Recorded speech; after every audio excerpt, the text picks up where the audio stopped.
We're here every Sunday morning from 10 until 11 on this eve before Christmas Eve. How about that? Yes, the eve before Christmas Eve. And we're going to talk about going to your holiday parties and how to eat healthy. We've got Diana Stamm from Weight Watchers with us this morning. Of course, everybody's going to have a New Year's resolution to lose weight in the next year, and we'll talk a little bit about that. But you first got to start on those holiday parties and not overdo it. And we'll talk to Diana about that.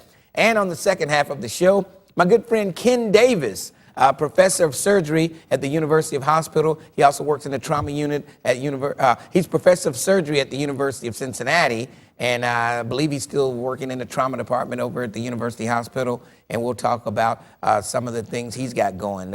Dr. Ken Davis, looking forward to talking to him. Woodward High graduate, class of 68. Just thought I'd throw that in. Diana, welcome to the show this morning. Thank you. Thank you. Now, Weight Watchers and, of course, the holiday parties, people tend to overeat, Yes, they overindulge at holiday parties. Yes, they do. And I tell you, I've already committed that sin. but there's think we all still have. more parties to go. What should people look out for? You know, with so many of them going on, we recommend what we call the 4 C's to curtail our calories. And these aren't really diamonds. They're actually precious gems of information. So we're going to start with the first C, which is cocktails, you know? Oh, yeah. Some folks forget all about the tabs that are on liquid calories, okay? We're so interested in the food, but we forget that we need to really limit some of the calorie consumption in what we're drinking. So kind of keep track of those sugary mixers, you know, the strawberry daiquiris, those kind. So we're going to do what we call a drop and swap, okay? So we're going to drop that Cosmo, which is a 3-ounce Cosmo. It's 179 calories, and it's a point value of 4, according to Weight Watchers. We're going to swap that with a mimosa. Oh. Yeah, a 6 ounce of that is 105 calories and a point value of only 2. Okay.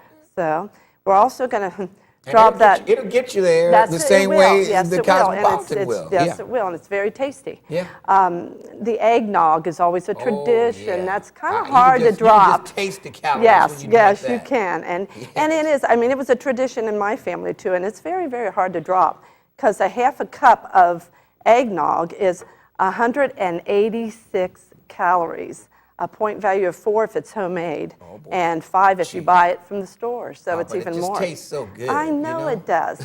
But you know, you can swap it with a spiced tea. Okay. And a spiced tea with 1 ounce of rum, 1 cup of it's 1.45 points and only 70 calories. Tea with rum? That's not bad. Yeah, it really isn't. It really isn't. That margarita, You gotta love them. You gotta yes, love the you margarita. do. 4 ounces of it, 281 calories, okay, point value of 5. But a Bloody Mary, 5 ounces, 121 calories, point value of 2.5. So you can cut that one right in half. Now, my favorite is wine. I love a glass of wine, 4 ounces, 96 calories, point value of 2. But you know, if you include a little spritzer in there and you put like a 4 to 8 ounce diet beverage, like a Fresca or Diet Sprite, and mix it with your wine, excellent. And you cut it, and it makes it goes a long way. You know, you can actually drink it for a little bit longer period of time. And I always recommend with any kind of cocktails that you drink water in between. It just kind of keeps you hydrated. But you know, you have something with you I kind of want to mention if you want to kind of show this. This is our wonderful coffee drinks. You know how we have, of course his is not laced with that sugary stuff. No, I just drink it black. I hear you. I hear you. But a lot of us are tempted this time of year to drink those caramel lattes. Yeah. That's my favorite. So one of the things that you can do with cutting down How a many latte. calories are those? Well, we're not going to go there because I'm going to tell you how much I can cut it down for you. Actually, if you know, they always squirt like 2 or 3 squirts of that caramel sugary stuff. Starbucks actually has some sugar-free base that they can put in. So you can always ask for it to be sugar-free, fat-free. And they put a fat-free milk in it. So it does cut it in half, and you still get that taste that you need. So I appreciate you bringing that in for me today. Just a little prop that that's right. That's right. That is awesome. So, you know, that's one of our big challenges, I think, are the cocktails, you know. Another big challenge for a lot of us are cookies. Oh, yeah. And cookies Love the are. cookies. Oh, and- you have to have them too, and you have to have the Christmas cookies. They're always, they're always decorative, and they make your table look so nice. And on that note, we're going to take a break, and then we'll come back and talk about those cookies. And I can see them here, and they look real good. I hope they're not chocked with a lot of calories, because I'm ready to chow down. We'll take a break. 513-381-3838. If you've got questions about your holiday parties, we'll answer those when we come back to Lincoln Ware Live.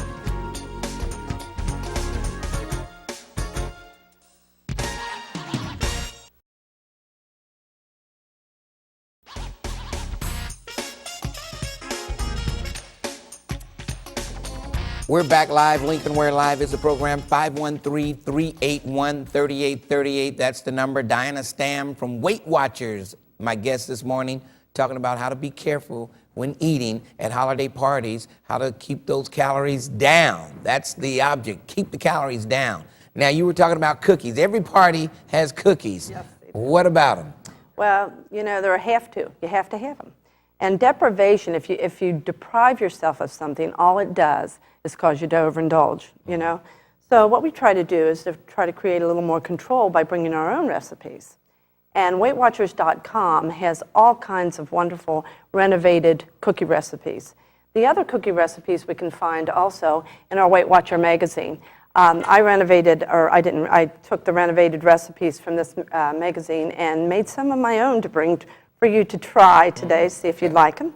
One of the things with renovations that you do is, for instance, with our sugar cookies, we actually have, instead of icing them, we just put a little sprinkles on them. It cuts the calories in half. Okay.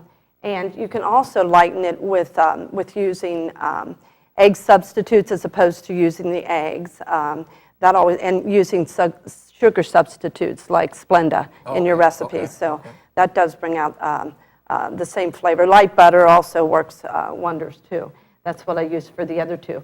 Now, let's look a little bit at the Hello Dolly cookies. Yeah. These are awesome. Now, of all of them up there, those are the ones that These look good to you? they look the best right there. Okay, well, Hello Dolly bars. Yes, the Hello Dolly bars. Would you like one?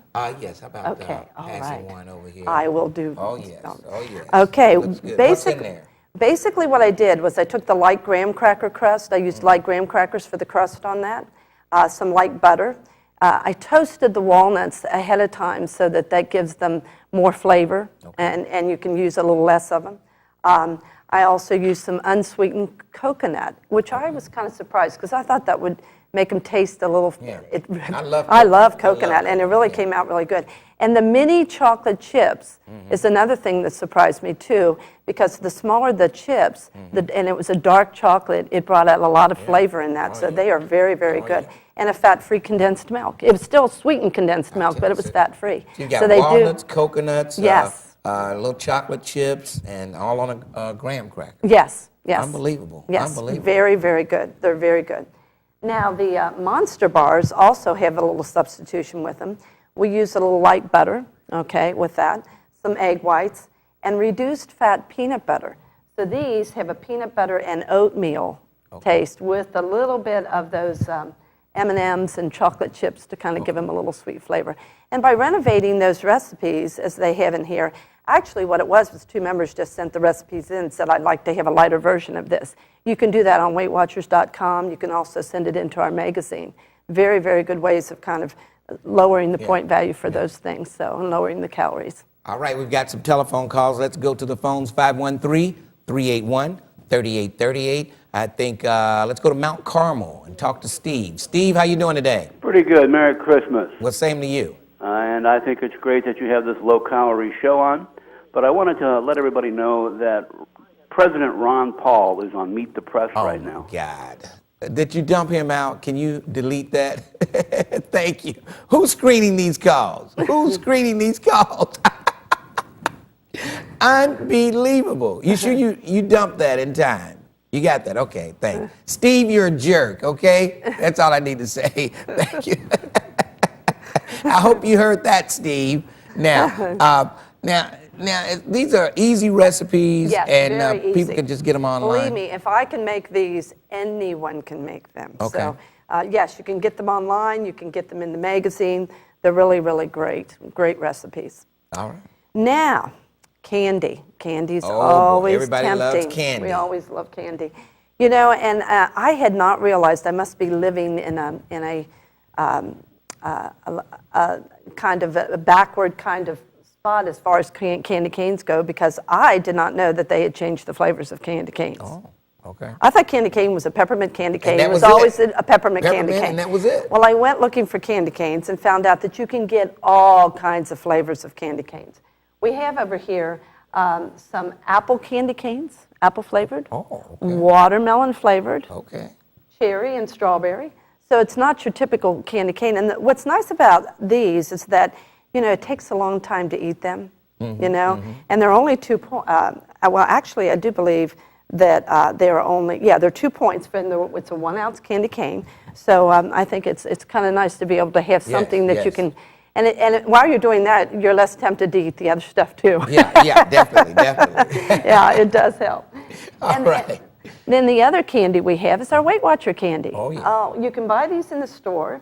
They're awesome. And if you take them out of the wrappers, they're actually individually wrapped, which makes it nice as far as portion control goes, because you have to, you can take one at a time out. But you can put them in your candy dish. They look just like candy that you would display at your party, and they're 1 point a piece. And you have coconut, you have the almond nougats and pecan cluster kind of candy. So well, I tell you what, the crew is just ready I think to they're chow down. salivating This here. is just like a Christmas party for them. I mean, you brought all these great items in here, all these great treats. And do you have a phone number? Is there a phone number for Weight Watchers? Actually, the 1-800 number Okay. would get you there, and right offhand, I don't have it right off the top of my head, but I think you could find that in the phone book. And people can call, and the recipes are online. Yes, the recipes are online. And what's the web address? WeightWatchers.com. Okay.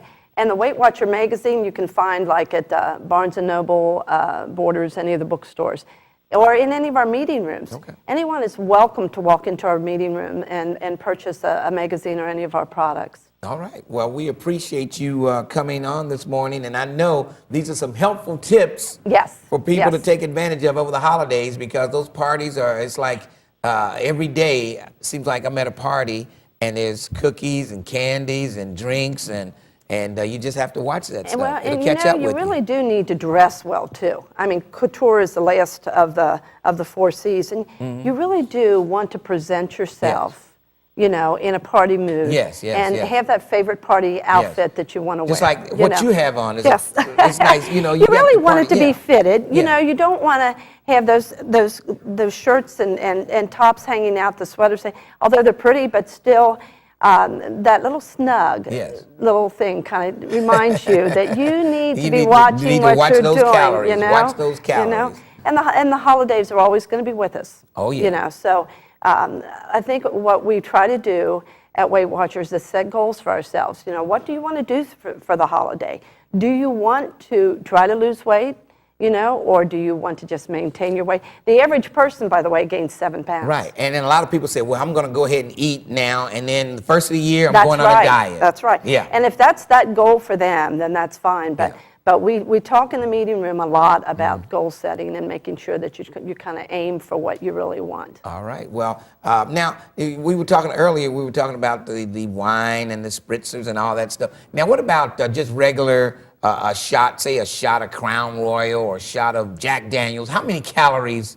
Actually, it's a 2-point, value for Weight Watchers. And what's a 2-point value in the value of the point values include calories, fat, and fiber. So it includes several different things. So and in Weight Watchers, we give you a method of determining that. We give you all kinds of information that tells you the in point other words, values. it's a lot of calories. It when is, you say 2 points with Weight Watchers. 2 points is going to be close to 100 or more. So Okay. yeah. All right. So cut down on those drinks and try to cut them if you can. That's right, All right. absolutely. All right, Absolutely. Diana Stamm, thank you for joining me this morning. Oh, I and enjoyed hopefully it. people got those recipes together and they'll be ready to enjoy the holiday parties. Yes. And there's still more to come. You got New Year's coming up. You got New Oh, Year's I Eve, New know, Year's I Day. know. Then you got the Super Bowl coming next year. So That's it's just right. parties, parties, parties. Yes, and they're all a part of our life. We just Yes. have to learn how to deal with them.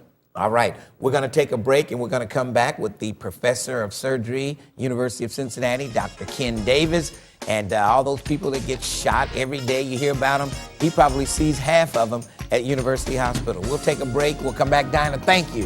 Thank you. All right, we'll be right back after these messages.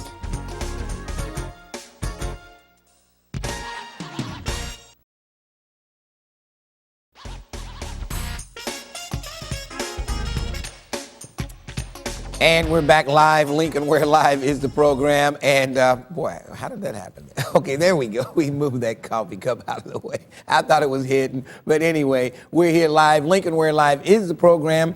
And second half of the show, my guest, Dr. Ken Davis. And Dr. Davis, welcome to the show. Thank you.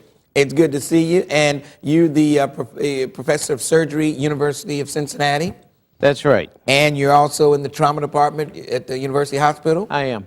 And boy, this time of year, I know you probably see a lot of crashes and things like that coming through the We university. do. With all the holiday celebrations, people frequently have a little bit too much to drink, and we see a lot of crashes.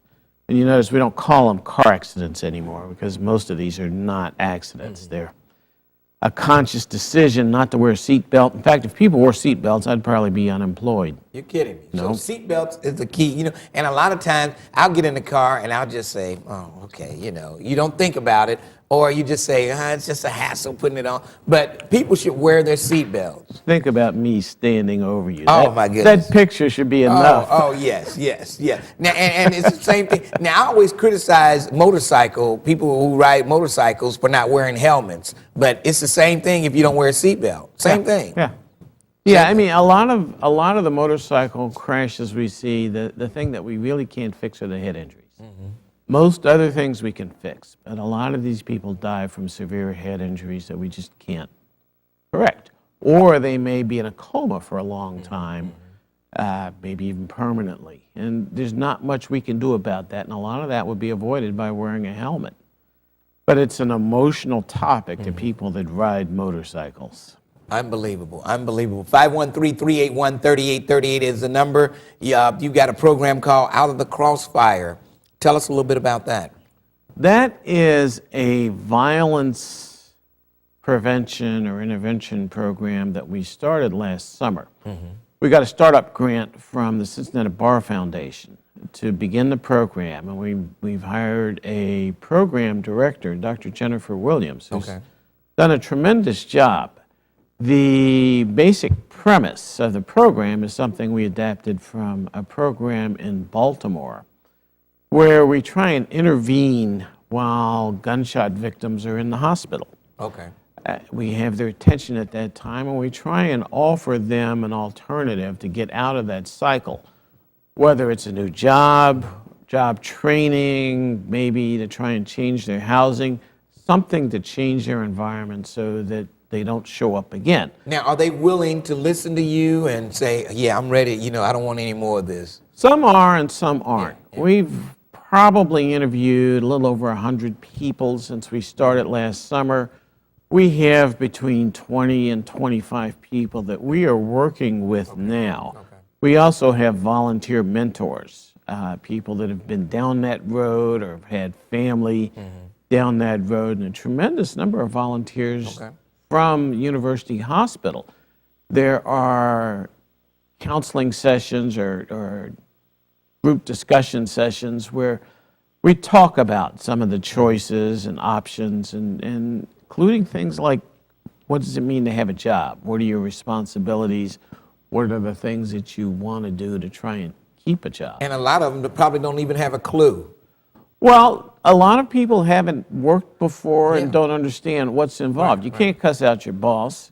You got to come to work every day, and things And you got to be on time. and you have to be on time. Things that you and I would take for granted, that if you've never worked, Right. You don't know Yeah, these yeah. things. Now, how many of these faces do you see come back in for a second time?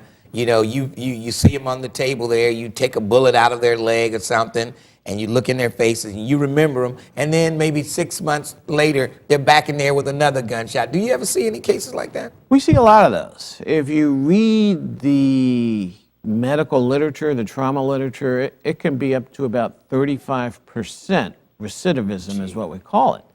So probably about a third of the people we see are repeat offenders or repeat that's- victims. And then a lot of them don't want to tell who shot them. No. But, you know, I've gotten beyond the point where I ask because it Yeah. doesn't change my job Yeah, and you never get a straight answer. It's always some dude.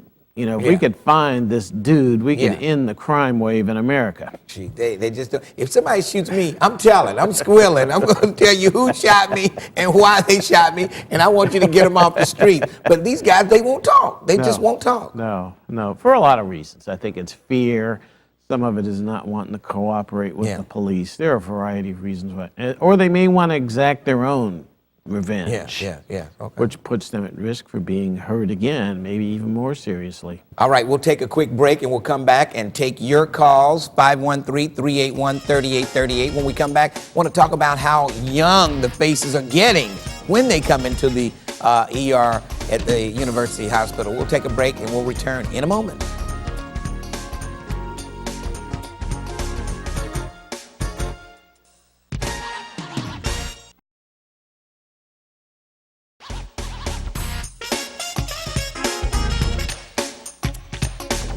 And we're back live. Lincoln Ware Live is a program. Dr. Ken Davis, professor of surgery, University of Cincinnati, my guest. And we were talking about some of the gunshot victims who comes across him at the ER trauma unit, University Hospital. And like I said, the faces seem like they're getting younger and younger. They are.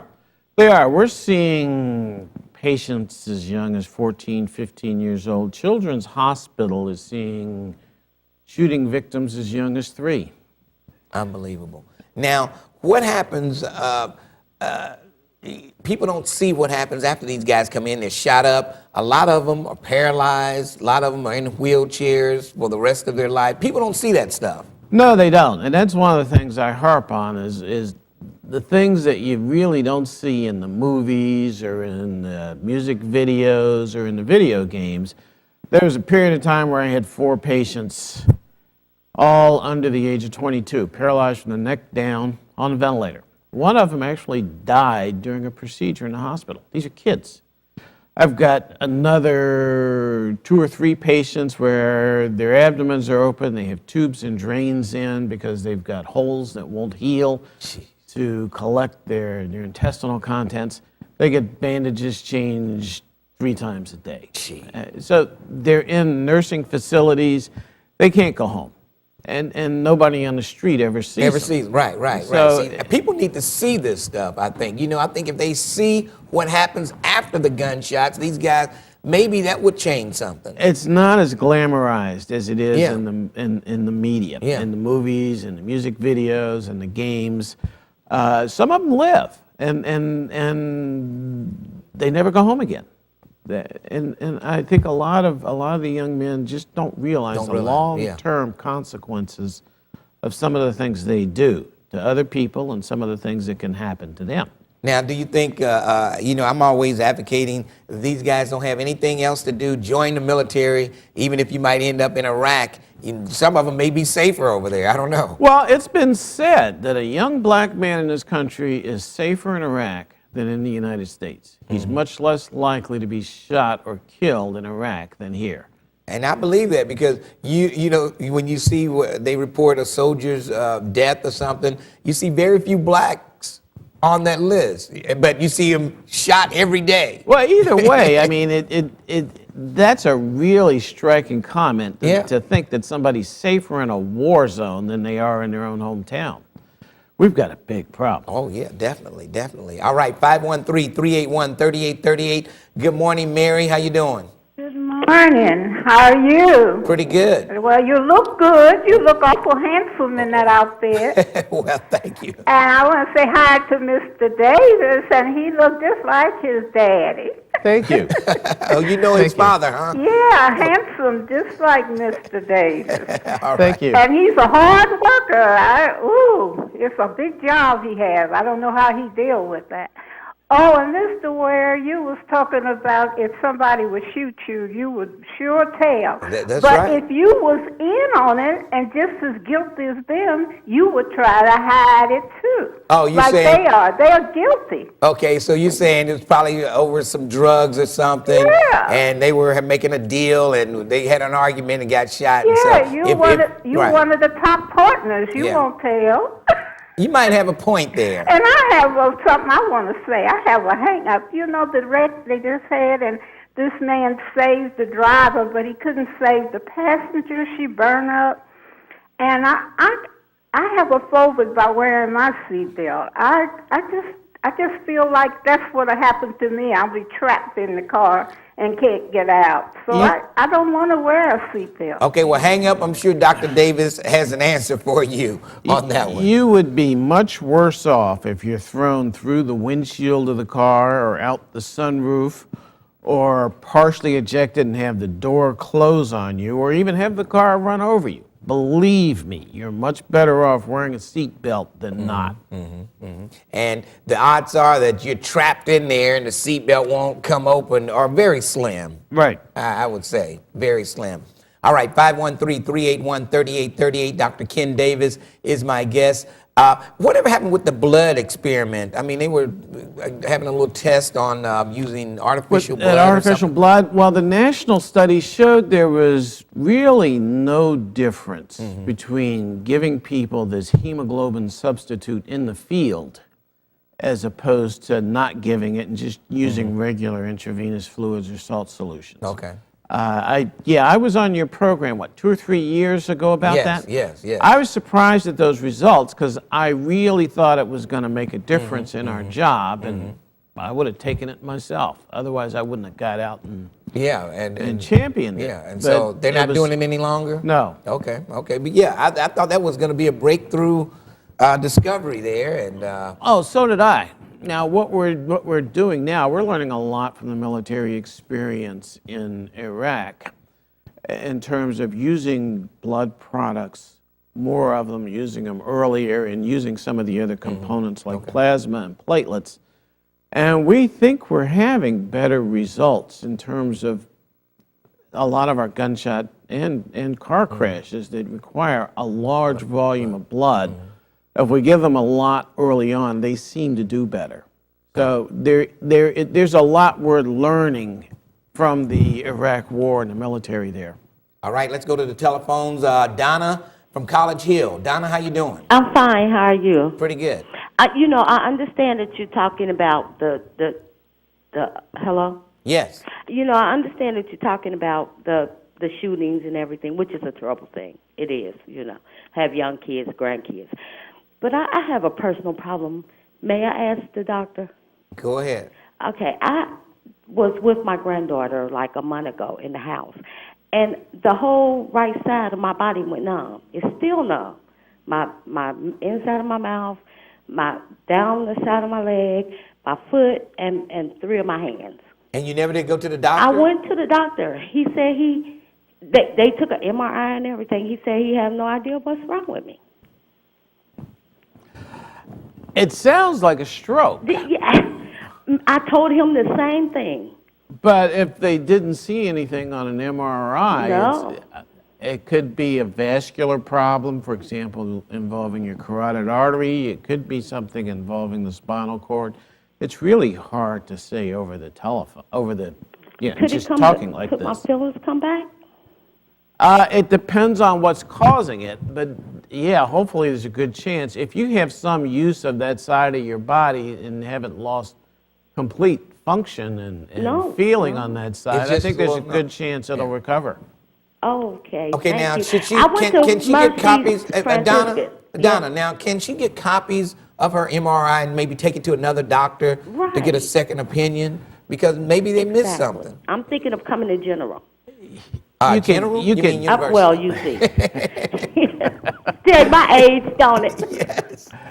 You can either get copies or your doctor can get copies. Now all of Okay. these things are computerized and they can put it on a computer disk.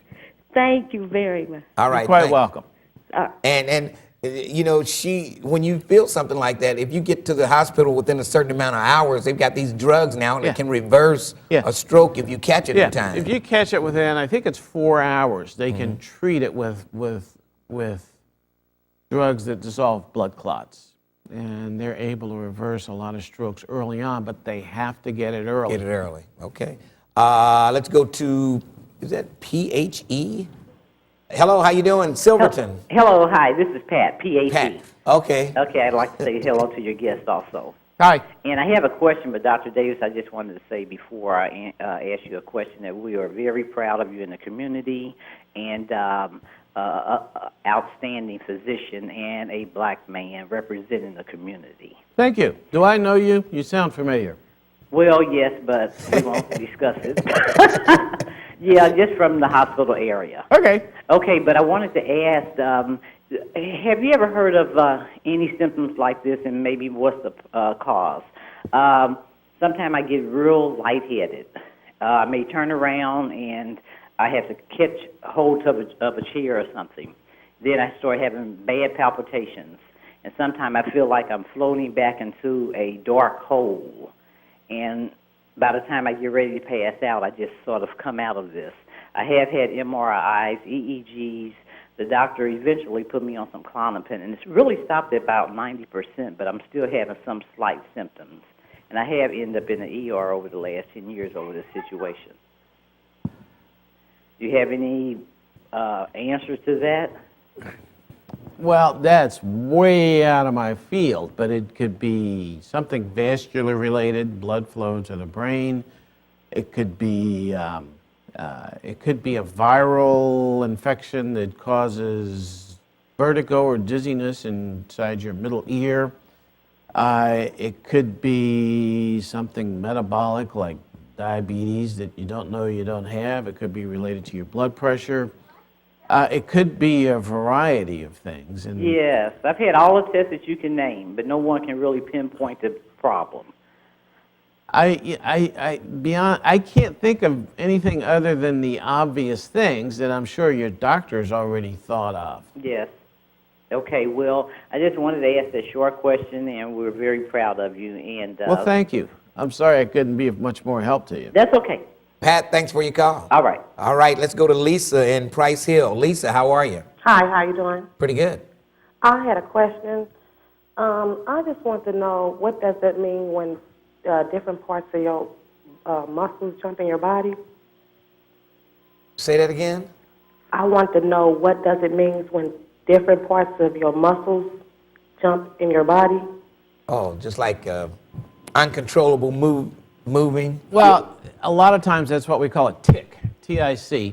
It could be a muscle spasm. It could be something related to your blood chemistry, like a low potassium or calcium or magnesium, things that influence muscle contraction. It could be those, or it could be something related to the nerves that go to that particular muscle. Could be fatigue. There are a variety of things. Hopefully, most of the time, it's something that's short-lived and goes away quickly on its own. Yes, like, There's medication for that, though, I guess. Well, I think it depends on where it is and what's causing it. it's like certain, like my eye jumped one day, and then like my shoulder, the muscles in my shoulder, or like my arm or my thighs. Well, I'm not sure what it is, and again, it's something that's out of my field, but a lot of times with cramps or things like that, I'll drink something like orange juice. It has a lot of potassium in it to see whether or not it's something related to those ions we've talked about, to see whether or not replacing those will correct it. But frequently, it's so short-lived that it goes away on its own before you really have a chance to do anything. Hey, thanks for your call, Lisa. Thank you. All right, and that potassium is a big problem, especially with the high blood pressure medicine and all that. It takes Especially potassium water in it. pills. It causes you to lose a lot of potassium through your kidneys, and you have to replace it, or your potassium will get very low, you'll get very weak. And It you can cause get cramps a regular lot, you heartbeats. know. Yeah. Sometimes my legs, I Yeah. get cramps just, you know, I don't even have to do anything, and I just get a cramp in my leg, you know. Yeah. So I Yeah. guess, so you just... Banana, orange juice, something like that. You can always try that fairly Well, quickly. can you take some pills, potassium pills? Well, you can take potassium pills, but if you're out and don't have your pills with you, that's an option, is to Yeah. take something Okay. like a banana or some orange Okay. juice, something that has potassium in it. Okay, let's take a quick break and we'll come back and take more calls. Every line is busy, and whenever a line becomes available, we'll try to get to you. Dr. Ken Davis is my guest, and Oprah's got Dr. Oz. I've got Dr. Ken Davis. How about that? Back in a moment.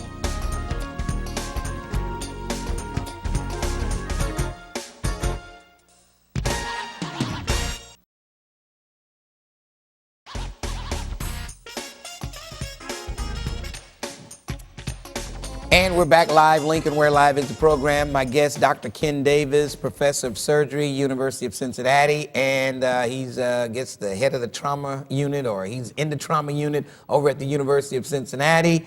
And you're probably the only black face over there in that, you know, as far as surgery goes, huh? Well, there are a few of us, but I think I'm probably the only African-American general surgeon practicing in Cincinnati. General surgeon. So there's orthopedic surgeons and Urologists, neurologists. But nose, as far as throat. general surgery, you're it. I think so. There was a Dr. Bob Collins, I think retired about a year ago and is mainly doing administrative Okay. work. One of my colleagues, Dr. Karen Butler, is a general surgeon, but she mainly does research and she does trauma, mainly at night. So I think I'm the only one in town. Now, how long can a guy be a surgeon? You know, how long do the hands stay steady enough for you to be a surgeon? I mean, you're 57 now. How much longer do you think you can go? Thanks. I know people that are practicing into their 70s. Okay. I hope Really? that won't be me. But I think it depends on how long you maintain your skills and your judgment. And then some places, for example, I'm on the faculty of a medical school, some places have a mandatory retirement age. Yeah. So it varies. Okay. All right, let's go back to the telephones. I think Marie from Madisonville. Marie, how you doing? Very good, thank you. And I'd like to wish both of you Merry Christmas. Same to you. Merry Christmas to you. You were talking earlier about the after effects of the shootings. Would there be any way to implement a program where the shooters could be forced to go into the hospitals and change bandages and watch the surgeries? And that could be a real mind changer. Because I know someone that was going to be a paramedic, and after they hit the emergency room, he changed his whole career. Well, you say the shooters. Normally, they don't catch the shooters, and you don't see them until they get shot. Well, the problem with bringing people in to show them those kinds of things, whether it's people that are doing those things or youngsters that you want to try and discourage from going down that road, is patient confidentiality. And that's gotten much more strict in the last few years. So it's hard to bring somebody in and show them what the aftermath of these things are. And just like I was asking you if I could take a camera from this station and show some of these guys who are paralyzed and got tubes running out of them, you say that's pretty much impossible to It's do. difficult. Yeah. People need to give their permission. It has to be okayed by say, the hospital. You got all these HIPAA laws. And There all are that. HIPAA regulations. Everybody's afraid of being sued, and it gets to be really very, very difficult to do that. Sometimes what we try and do is we have some people that have gone through that experience that do want to get up and talk and tell somebody else the benefit of their experience. But it's really hard to drag people in and put their face down in what they need to see. All right, let's go to Celestine in Avondale. How you doing? How you doing? Pretty good. I was trying to figure out, okay, if something is wrong with me, and I've been to emergency at University Hospital, and I've been admitted before, but for some reason they can't find out. It's like I have blackouts where, like, I could be walking, and all of a sudden everything just gets real light. Next thing you know, it gets black where I don't see nothing, but I can hear everything. And next thing you know, my body just collapsed. You know, I have in a house. It seems like I'm laying down. In my vision, I can see like I'm laying down. Then it's my body's still moving. And then next thing you know, only thing that stops me is if I hit either concrete window but the hospital seems like they can't find out what's wrong. It sounds like some type of brain function Well, going it sounds on. like a seizure. I'm not really sure, but that's what it sounds like. But if you've been to a hospital, I'm sure they've done all the routine tests to look for that. And I don't know whether it's something that you can only find it at the time you're having that episode, and then once you're better and it goes away, there's no trace of what's doing it. I don't know, but I suspect that they've done all the routine tests like CAT scan or EEG to see if they can identify something. Do you watch any of the medical TV shows like ER, House, and Grey's Anatomy and all that? Do you watch those shows? I'm not allowed to. My family, I get carried away trying to explain the difference between them and me. And I usually get banished. So they don't want you talking during the episode or telling you that that's not right, you know. So. Especially doctors carrying on with medical students. I have to convince my wife that that's not real. Yeah. Let's go to Jack. Jack, how you doing? Good morning, gentlemen. Jack over in Covington. What's up over there? Good morning. Merry Christmas, everyone. Same to you. You too. They're speaking on the subject of all the young different being shot and the different fights and things like that involving the guns. There's four things that I've pondered for a long time, and I did bring it up once before on the show a couple of years ago. We've got broken families. No mother, father missing, father, mother missing. The children have nowhere to go. They run the streets. This has always been a factor ever since World War II and before. So you're saying the dysfunctional families are the main cause for all the shootings and everything? No, sir. Not necessarily the dysfunctional families, but the broken families. Either the mother's working, the father's working. They're too involved in their jobs to have time for the kids. The kids go off and do this and do that. The media, you know, they go on and they tell about this happening and that happening. Kids follow suit. Just like cows, they will follow. One cow starts to go towards the water, the rest of them follow. They don't know, but they're just following. So what do you think is the answer? Well, Dr. Martin Luther King had the answer. Malcolm X had the answer. And every time somebody does have the answer, they're killed. And what was the answer? 22. What was their answer? Well, my answer, and the lawmakers that we have, is stop making laws and back off and start breaking some of these up that we already have to change some of these things. Mothers maybe back in the homes or more family-oriented things. Don't send the kids off to the mall or send the kids off to things. Yeah. Well, see, times have changed since then. You got so many other distractions out there for kids nowadays until, you know, a parent virtually can let the TV raise them. Like you said, send them to the mall, send them here, send them there. But we're all about the same age. We're all about the same age there, and we didn't grow up that way. Well, no. I mean, we didn't have a whole lot of other things. We didn't have video games. We didn't have BET and MTV and things like that.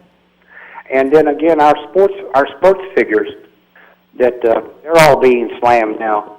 When we were growing up, that's who we wanted to be. Yes. That or a fireman or a policeman. Now the children are even afraid of them. All right. Hey, Jack, thanks for your call. That's Jack in Covington. He makes some pretty good points. Well, when we look at our patient population, the things that we see among a lot of victims of shootings are drugs is on the top of the list, that a lot is related to that. lack of education, lack of employment, and I think to touch upon what he said, a lot of these kids, we have to show them something better than what they have. Now, a lot of these kids, their whole world is what they see in front of them, whether it's Burnett Avenue, Wetzel Avenue, Woodburn Avenue, Vine Street. That's all they see, that's all they know. And I think if we're going to have an impact, we're going to have to show them that there's a better alternative to what they currently have. And some of that's getting them educated, getting them employed, maybe getting them better housing. As I've said before, the problem, there's no one simple solution because there are so many things that go into causing people to go down that particular road. And if they don't have any alternative to that, why should they change? Why should they change? You're right, you're right. Well, I tell you what, we're just about out of time. Sorry we didn't get to all the other callers holding on. It means I'll have to have you back again sometime, Dr. Davis. Anytime, Mr. Ware. All right. It's always good to have you. Dr. Ken Davis, my guest this morning. What is it? The director of your surgery? What is it? What's the title? I always get it mixed up. I used to be the director of the Division of Trauma and Critical Care. Okay. I stepped down from that job in 1995 to become an assistant dean. Okay. You always wrestle with that, whether to say it or not. But I was at one time, and I stepped down to take a different position. So I'm an assistant dean for diversity and community affairs now, and I'm vice chairman of the Department of Surgery. Okay, all right, vice chairman, Department of Surgery, and but you still get in there on the operating room and. More than I would like. All right. Well, thank you for joining us this morning. We'll take a quick break, and I'll come back and wrap things up with the Talk of the Town, tell you what's coming up right here on It's 38. Stick around. We'll be right back after these important messages. We'll be back in a moment.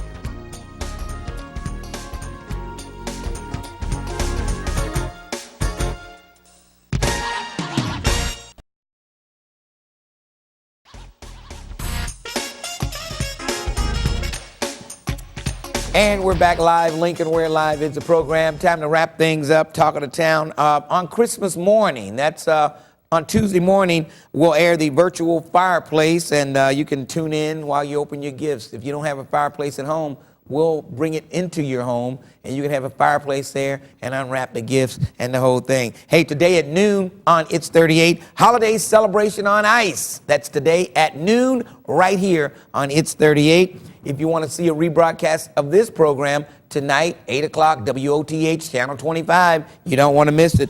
And following a rebroadcast of this show, African American Short Films. That's at 9 o'clock tonight on WOTH, Channel 25. Don't forget, Monday through Friday, I'm on 1230, The Buzz of Cincinnati. You don't want to miss me from 10 a.m. till 1. We'll see you next Sunday morning right here on Lincoln Ware Live. Later.